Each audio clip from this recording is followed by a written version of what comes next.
지난주에 우리는 바울의 마지막 고백을 같이 생각해 보았죠. 선한 싸움을 싸우고 나의 달려갈 길을 마치고 믿음을 지켰으니 이제부터는 나를 위하여 의의 면류관이 예비되었다. 이렇게 하나님 앞에 의젓하고 당당하게 우리도 고백을 할 수 있기를 원한다 했습니다. 이런 고백을 할 수 있는 사람들에게 바울이 했던 마지막 당부가 무엇입니까? 복음을 자랑하는 일과 제자를 만드는 일이라 그랬습니다. 그래서 복음 전하는 일과 제자 만드는 일이 우리가 얼마나 많이 일상적으로 들어왔던 것이지만은 정말 중요하다. 그것은 전도를 통해서 성도의 수가 많아지는 것 이상으로 바로 그 영혼이 인생이 회복된다 되는 것이기 때문에 그렇고, 또 일꾼이 많아져서 하나님이 맡겨준 일을 더 잘 할 수 있다는 것을 넘어서서 하나님의 나라가 이 땅에 든든히 세워져 가고 확장되어서 간다 하는 관점이라고 이야기했습니다. 특별히 이 가운데서 잊지 말아야 할 것은 우리는 마지막 때를 살고 있다. 그리고 이 마지막 때를 살면서 복음을 전하는 일과 또 제자를 만드는 일이 우리의 인생의 가장 상위 가치로 자리를 잡아서 우리가 살면서 겪는 시시콜콜한 일들, 물론 우리가 그 일을 만날 때는 대단히 우리를 힘들게 하는 일들이지만은 그 상위 가치에 비하면은 하위 가치밖에 되지 않는 것들에 우리의 마음이 나누어지고 흔들리지 않는 그런 저와 여러분이 될 수 있기를 바랍니다. 특별히 이 가운데서 우리가 항상 기억할 것은 남자들은 거룩한 손을 들어 기도하자는 것과 여자들은 신랑을 위해서 착한 행실의 일기를 쓰자 하는 건데 아직 귀에 안 들리는 것 같아요. 그래서 오늘 예수님께서 귀 있는 자는 성령이 교회들에게 하시는 말씀을 들으라, 그렇게 말씀하고 있습니다. 제 귀에도 먼저 들려져야 되니까 정말 우리 남자들이 하나님 앞에서 기도하는 것이 우리 가정과 직장과 교회를 세우는데 얼마나 중요한 것인지를 확인할 수 있기를 바라고, 여자들도 매일 참아주는 것만으로도 선한 일이다, 계속해서 기도하고 있다, 그런 뜬구름 잡는 이야기를 하지 마시고 남편이 느낄 때 야, 우리 아내가 달라졌어, 저러다가 먼저 가는 것 아닌가, 그런 생각이 들 수 있을 정도로 좀 행동이 달라질 수 있기를 기대를 해봅니다. 그러나 들을 귀가 있는 자는 들을 줄 다 했으니까 기도할 수밖에 없는 것 같아요. 안 듣는다고 잡아갈 수도 없는 거고. 약 한 달 동안 앞으로 요한계시록을 묵상하려고 합니다. 한 장 한 장 살펴보려면 1년을 우리가 말씀을 나눌 수 있겠지만은 그러지 않고 전체 수만 한 달 정도 살펴보려고 합니다. 요한계시록은 미혹의 시대를 사는 그리스도인들에게 위로를 주고 또 새로운 힘과 각오를 갖게 해서 바르지 못한 신앙의 자리를 바로잡고 또 하나님 앞에서 충성되이 자신의 삶을 바로 세우기 위해서 교회에 주신 말씀입니다. 그래서 전체 그림을 그려오면서 주님이 보여주시는 환상을 보는 그런 접근법을 우리가 사용했으면 좋겠습니다. 성경에 나와 있는 시를 우리가 읽을 때는 시편 기자의 그 마음을 느끼면서 읽어야 되겠죠, 그죠? 그리고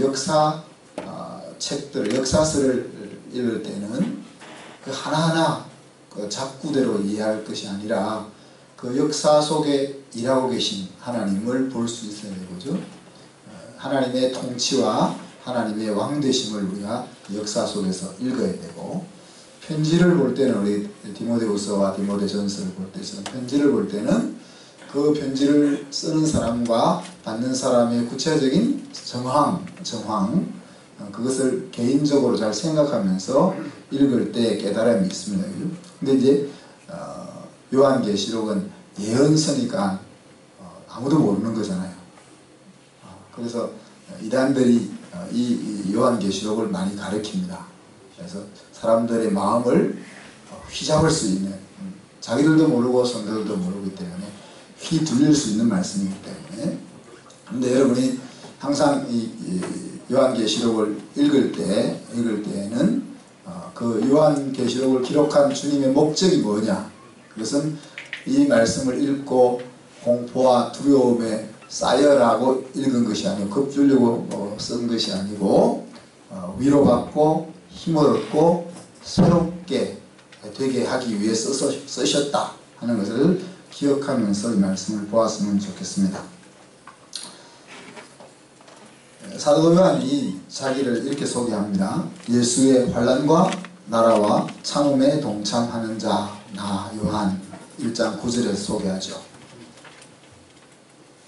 예수님 때문에 자기가 환난을 받고 있고, 또 예수님 때문에 하나님의 나라를 세우는 자리에 자기가 서 있을 뿐 아니라, 또 예수님 때문에 믿음의 선한 싸움을 싸워나가면서 인내가 필요한 자리에 서 있는 자로 자기를 그렇게 소개합니다. 그래서 자기에게 예수님이 나타나셔서 너 보는 것을 써서 7 교회에 보내라, 그렇게 말씀하셨죠. 그죠? 그래서 그 7 교회는 소아시아, 지금 터키 지역에 있는 7 교회들을 말하는데, 그 7 교회들 하나하나가 그 당시에 교통의 요충지로서 우편 배달의 중심지라고 보기도 합니다. 그래서 물론 7 교회 도시 말고 또 너댓 개 더 우편 배달의 중심 지역이 있기는 합니다만은, 그래서 우리가 7 교회를 그냥 단순히 여기 기록되어 있는 7 교회로만 생각하지 말고 하나님의 교회에 주신 주님의 말씀이다, 그렇게 보아야 되겠죠. 그래서 내가 너에게 뭘 보여줄 텐데 그것을 보여주는 것을 기록해서 내 교회에 보내라, 그런 소리를 요한이 듣게 됐죠. 그 소리를 듣고 요한이 고개를 뒤를 돌렸습니다. 누가 이런 말을 하나? 그렇게 고개를 뒤를 돌리죠. 그때 예수님의 모습을 요한이 소개하기를, 촛대 사이로 다니시는 이가, 인자 같은 이가, 또 발에 끌리는 옷을 입고 또 가슴에는 금띠를 띠고 계시더라, 그렇게 예수님을 소개했습니다.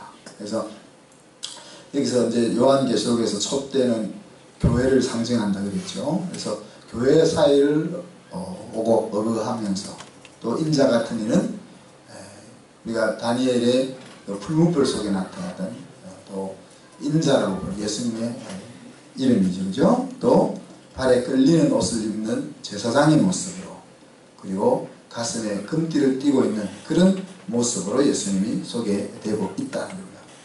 그래서 전능하신 주님이 하나님 앞으로 우리를 이끄는 그 제사장으로서의, 또 교회 지도자들의 손을 붙잡고 교회 가운데서 교회를 통치하시고 다스리는 그런 모습으로 오늘 우리에게 묘사해주고 있다는 것입니다. 그래서 요한은 주님이 교회의 주인이시고 또 교회 일꾼들을 이끄시는 분이라 하는 것을 이 편지를 통해서, 예언서를 통해서 다시 한번 상기시키고 있습니다. 예수님은 이 말씀을 뭐라고 했습니까? 읽고 듣고 지키는 자에게 복이 있을 것이라고 강조합니다. 그래서 앞에서도 이야기했습니다마는 계시록을 묵상하면서 누가 이 세상과 우리 인생의 주인임을 기억해야 된다. 그죠? 주님이 내 인생의 주인이고 주님이 이 세상의 통치자라. 또 그리고 우리의 인생의 마지막이 어떨지를 확신하고 살 수 있게 된다는 거죠. 이 말씀을 계속 읽으면서. 그래서 우리가 이 계시록을 읽으면서 다 이해하지 못하는 것도 많고 또 지키지 못할 것도 많이 있겠지만은, 그러나 듣고 읽고 지키는 자가 복이 있다. 아니, 이 과정을 통해서 마지막에 내가 하나님의 아들, 딸로 어떻게 서야 할지를 항상 상기하는 그런 축복을 받을 수 있기를 바랍니다. 일곱 교회 예수님이 보낸 편지라는 말은 예수님께서 직접 그 교회에 가셔서 하고 싶은 말씀을 지금 편지로 써서 보내는 것 아닙니까? 그래서 일곱 교회 말씀 중에서 오늘 저는 이제 여러분과 필라델피아 교회에 찾아오신 예수님의 모습들을 같이 나누어 볼 수 있기를 바랍니다. 그리고 만약에 오늘 제가 설교를 하는 것이 아니라 예수님이 이 자리에 서서 여러분에게 말씀을 하신다면 어떤 말씀을 하실까? 이런 관점에서 우리가 말씀을 한번 생각을 해봅시다. 계시록 2장 3장에 보면은 요한이 말한 것처럼 일곱 교회에 보내주신 하나님의 말씀들이 나오죠. 그런데 그 일곱 교회 말씀을 전할 때마다 맨 서두에는 예수님의 모습을 묘사합니다. 그죠? 그 예수님의 모습이 어떻게 묘사되느냐 하는 것에 따라서 그 교회에 어떤 말씀을 주실 것인지 하는 것들을 우리가 미루어 짐작해 볼 수가 있습니다. 우리가 학생들이 한 학기 동안 공부를 열심히 해서 아주 자랑스러운 모습으로 아버지 앞에 설 때 그때 아버지의 모습은 어떻게 느껴지겠어요? 그죠?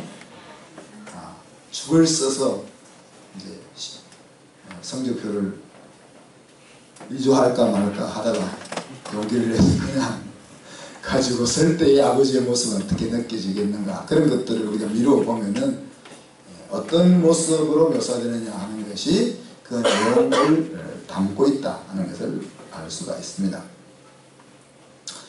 빌라델피아 교회는 다윗의 열쇠를 가지신 주님으로 묘사되고 있죠. 거룩하고 진실하사 다윗의 열쇠를 가진 분으로 예수님을 묘사하고 있습니다. 이게 이제 다윗의 열쇠라고 하면은 언약적인 이해가 필요한데, 하나님이 우리에게 주시는 메시아 왕국의 최고의 권위자로서 예수님을 우리에게 소개하고 있죠. 그래서 성경은 열면 닫을 자가 없고 닫으면 열 자가 없는 분으로 묘사를 하고 있습니다. 근데 이 필라델피아 교회는 다른 일곱 교회와 달리 책망이 하나도 없고 야단 맞은 것이 하나도 없고 칭찬만 있다. 그렇다고 우리 교회가 주님이 오시면 칭찬받을 일만 있다는 뜻은 아닙니다. 그렇지만 이 필라델피아 교회는 책망이 없고 칭찬만 듣고 있는 모습을 볼 수 있죠.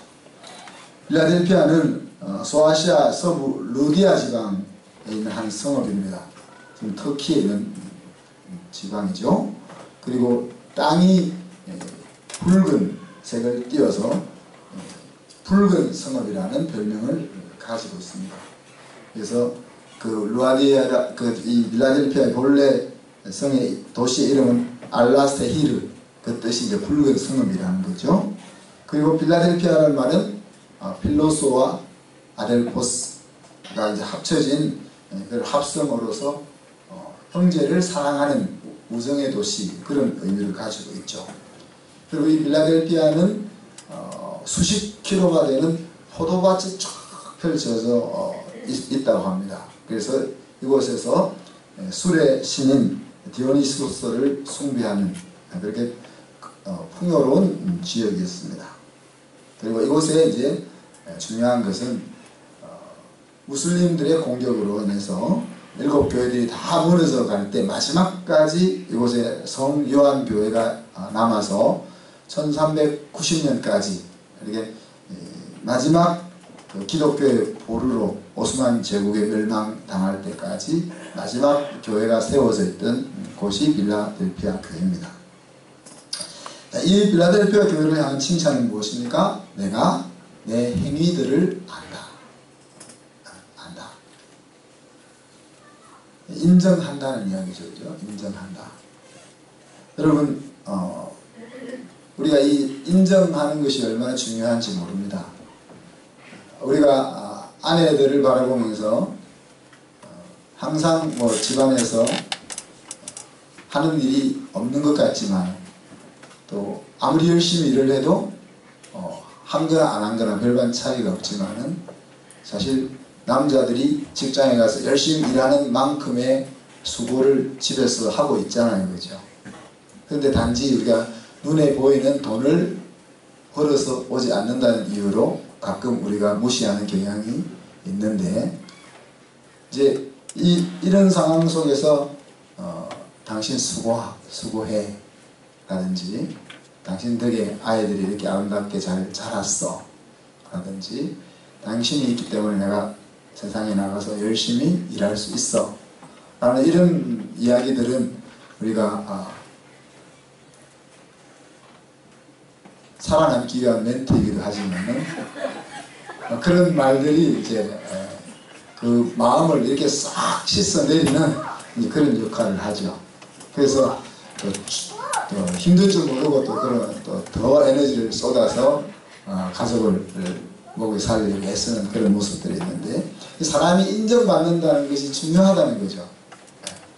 누구로부터 인정받는다는 것, 특히 자기와 가장 가까운 사람으로부터 인정받는다는 것은 굉장한 에너지를 주는 일이죠. 그런데 주님이 이제 빌라델피아 교회에 나타나서 내 행위들을 안다. 아마 우리가 빌라델피아 교인이었다면은 특히 이제 뒤에 좀 나오겠습니다만은 힘든 일들이 많았을수록 내가 너 힘들었던 거 다 알고 있어 라는 말 한마디 들으면 아마 눈물이 줄줄 흐를 거예요. 그죠? 그렇게 이제 주님의 인정이 있다는 겁니다.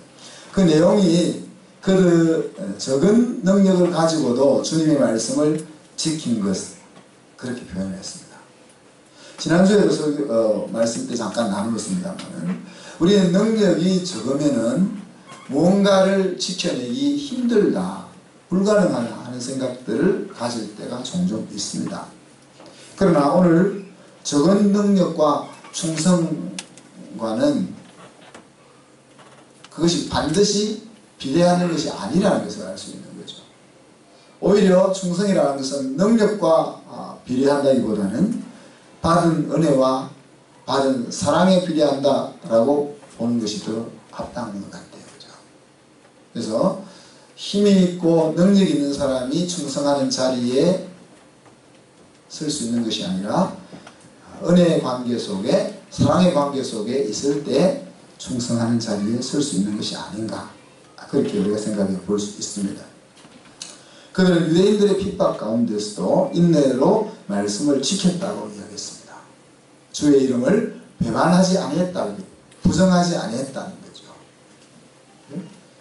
우리는 예수님을 믿는 것 때문에 핍박을 받아본 경험이 잘 없기 때문에 이 말씀의 대단함을 잘 이해할 수가 없습니다. 그렇지만 이제 우리 장모님이나 이런 연세가 있는 분들은 예수 믿는 것 때문에 집안에서 쫓겨나 보기도 하고, 그죠? 또 직장 생활 하다가 구박받기도 하고 불이익을 당하기도 하고 하는 경험들을 가지고 있는 것입니다. 근데 특별히 유대인들이 활개치는 사회 속에서 예수님을 믿는다는 것은 그들로부터, 그들의 사회로부터 배척을 당할 뿐 아니라 또 열심히 있는 자들로부터 핍박을 받는, 마치 오늘날 우리가 IS를 보는 것과 비슷하다고 볼 수 있겠습니다. 그들은 이슬람 광신자들 아닙니까? 그래서 그들은 자기들의 율법을 지나치게 해석해서 이방인들은 다 죽여야 된다 라고 생각하고 폭력을 서슴지 않고 저지르고 있는 모습이죠. 그런 모습들이 종교의 다른 형태로 유대교도 열심 당원들이 가지고 있었던 모양들입니다. 그래서 그런 상황 가운데서 충성하고 인내했다 하는 것이 이제 주님의 인정이라는 거죠. 자, 그렇게 충성한 것에 대해서 하나님의 배려와 보상이 무엇입니까? 오늘 설교의 제목처럼 그들에게 열린 문을 허락하셨다는 것. 우리 호주에 있을 때도 열린 문 교회가 있었고, 여기 수지 동천동에도 가면 열린 문 교회가 있는데, 여러분, 열린 문은 어떤 것을 의미할까요? 문이 열려 있다는 것은 들어갈 수 있다는 거 아닙니까? 그죠? 들어갈 수 있다.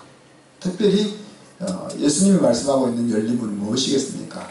하나님의 나라로 들어갈 수 있는 통로와 같은 역할을 너희에게 주겠다는 거 아니겠습니까? 그죠?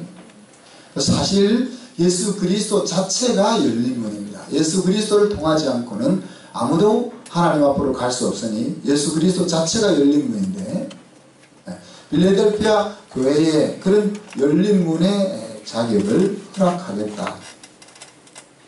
이것이 얼마나 큰 축복인지 모릅니다. 축복의 통로가 되게 하시는 하나님께서 너희를 축복의 통로로 쓰시겠다, 사용하겠다 하는 이야기죠. 그죠? 그뿐 아니라 열린 문을 두시겠다는 것뿐 아니라 세상에서도 높여주겠다는 겁니다. 너희가 있는 곳은 사단의 해가 있는 곳인데 그 사단에는 거짓 일꾼들이고 또 특별히 유대 종교 지도자들, 그들을 너희들 앞에 끌어다가 무릎을 꿇게 하고 정말 하나님이 누구를 사랑하는지를 그들 앞에 보이겠다. 그러니까 하나님이 너희들에게 핍박하고 몹쓸게 대했던 이들이 바로 내가 사랑하는 이라 하는 것을 무릎을 꿇려 알려주겠다. 그렇게 말씀하고 있습니다. 또한 10절에 보면은 친히 그들을 지켜 시험의 뜰을 면하게 하실 것을 약속하고 있죠. 이제 세상이 마무리될 때는 삶이 어려운 시기가 온다 그랬습니다. 그래서 하나님께서 그 날수를 감하지 않으면 아무도 하나님의 징계 앞에 살아남을 자가 없는 시대가 온다 그랬습니다. 그런데 그 시험의 때를 면하게 해주겠다. 그런 약속을 하나님께서 하고 있죠. 그죠? 어려운 가운데서도 그 말씀을 지킨 그것이 하나님으로부터 인정을 받게 하는 면류관이었다. 왜 인내 말씀이라는 말씀 앞에 수식어로 붙였을까요? 여러분, 하나님의 말씀을 여러분의 것으로 가지고 소화하기 위해서는 여러분의 삶의 상황 가운데서 말씀대로 살아가기 위해서는 인내가 요구됐다는 이야기예요. 간단한 말씀은 그냥 받을 수 있겠지만 정말 우리의 인생의 양약이 되는 말씀들은 인내하지 않고서는 내 것으로 소화되지 않는다는 이야기죠. 우리가 여러 가지 은혜를 이야기하지만은 사실 하나님의 말씀이 우리의 심령에 들려지는 것보다 더 큰 은혜는 없을 것입니다. 우리가 매일 말씀을 듣고 읽는다고 해서 그 말씀이 들려지는 것은 아니죠. 좋은 밭의 비유를 이야기할 때도 좋은 밭에 뿌려졌다는 것은 착한 마음으로 말씀을 받고 인내로 수고하여 결실하는 자라, 그런 표현을 썼습니다. 하나님의 말씀은, 말씀의 씨앗은 모든 사람에게, 모든 인류에게 동일하게 떨어지지만 그러나 그것이 열매를 맺는 밭은 따로 있다는 거죠. 따로 있다는 것이고, 그 열매 맺는 밭의 특징은 인내로 수고하여, 그런 표현, 착한 마음으로 받고 인내로 수고하여. 착한 마음으로 받는 것만으로 내 말씀이 되는 것이 아니라는 이야기죠. 내가 은혜를 받고 그 말씀을 따라 살겠다고 다짐한다고 해서 내 것이 되는 것이 아니라는 이야기입니다. 그 말씀이 내 몸에 살과 피가 되기 위해서 인내하는 시간들이 필요하고, 그 인내하는 과정 속에서 그 말씀이 내 말씀이 된다 하는 이야기입니다. 제가 이렇게 말씀에 대해서 수시로 여러 번 그 중요성을 강조하는 이유가 거기에 있는 겁니다. 내 마음속에 하나님의 말씀이 들려질 수 있다면, 들려지는 말씀이 있다면은 그것은 우리의 삶을 만들어내는 에너지가 되기 때문에 그렇습니다. 우리의 에너지가 부족한 이유는 들려지는 말씀이 약하기 때문에 그런 거죠. 그렇잖아요? 전능하신 하나님이라는 하나님이 들려지면은 내가 돈이 없다고 두려워할 일이 어디 있겠습니까? 내가 질병에 걸렸다고 마음이 불안해할 이유가 어디 있겠습니까? 사업이 힘들어졌다고 염려할 이유가 어디 있겠습니까? 그죠? 그게 안 들려지니까. 성경에는 기록되어져 있고 목사님은 외치지만은 전능하신 하나님이란 그 말씀이 내 마음속에는 안 들려지는 걸 어떻게 합니까? 그래서 우리가 기도해야 된다. 저도 마찬가지 아니겠어요. 설교를 준비하고 여러분의 마음에 잘 이해되고 소화될 수 있도록 준비하는 것도 제 과제지만 그것이 그렇게 준비한다고 해서 우리의 마음속에 들려주시는 것은 아니라는 거죠. 설교학에 따르면은 여러분이 가지고 있는 여러 가지 아킬레스건들과 필러들과 하나님 주시는 말씀들을 잘 연결시켜서 여러분 마음속으로 이해하고 받아들일 수 있게 하고 감동이 있기 위해서 그것이 여러분의 마음속에 은혜로 들려지게 해야 된다 하지만은 그렇다고 그것이 내 말씀이 되는 것은 아닙니다. 그래서 성령께서 여러분 마음속에 마음의 밭을 기경해서 그 말씀이 들려지면은 능력 있는 삶을 살 수 있는 거예요. 그래서 여러분이 능력 있는 삶을 살기를 원하는 겁니다. 여러분이 저를 보시기에는 어떨지 모르지만 저는 나름대로 능력 있는 삶을 살거든요. 그래서 여러분도 저보다 더 능력 있는 풍성한 삶을 살게 하고 싶은 것이고 그것이 여러분이 한순교회에 있는 이유인 것입니다.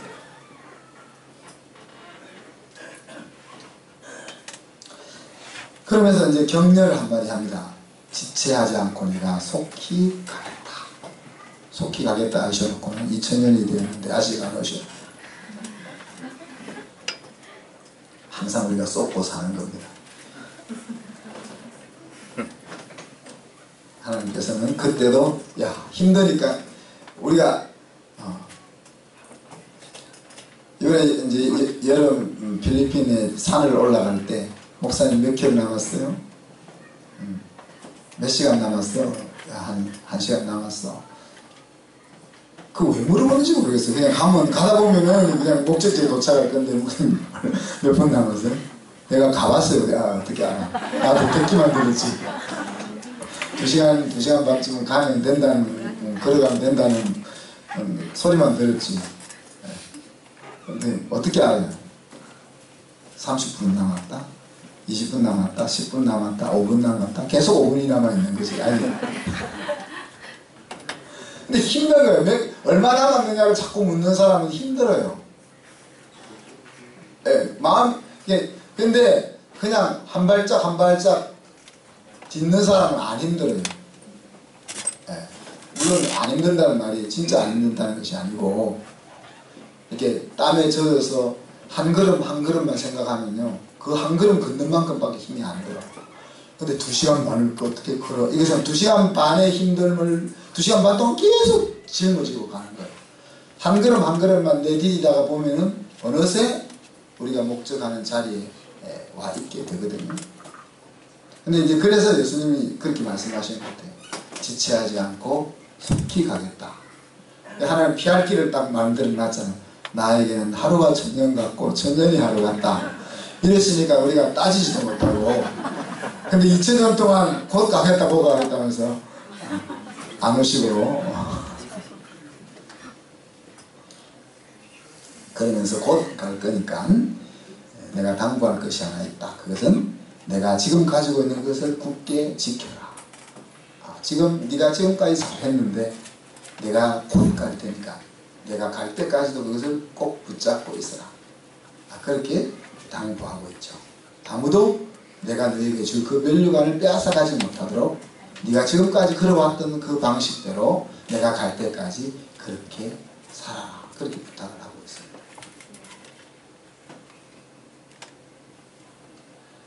그러니까 하나님은 참 어려운 것 같아요. 한쪽으로 보면은 빨리 오셔야 되잖아요. 왜? 힘든 사람들이 많으니까. 근데 또 한편은 어때요? 한 사람도 자기 잃어버린 자녀들 가운데서 돌아오지 않는 자가 없도록 시간을 지체할 수밖에 없잖아요. 한쪽을 바라보면은 빨리 가야 되고 이쪽을 바라보면은 빨리 가면 안 되고 그런 속에 있는 분이 이제 하나님이시네요. 그러면서 또 하나 보상을 이야기합니다. 이기는 자에게는 내가 너희로 하나님의 나라의 기둥으로 삼겠다 그랬습니다.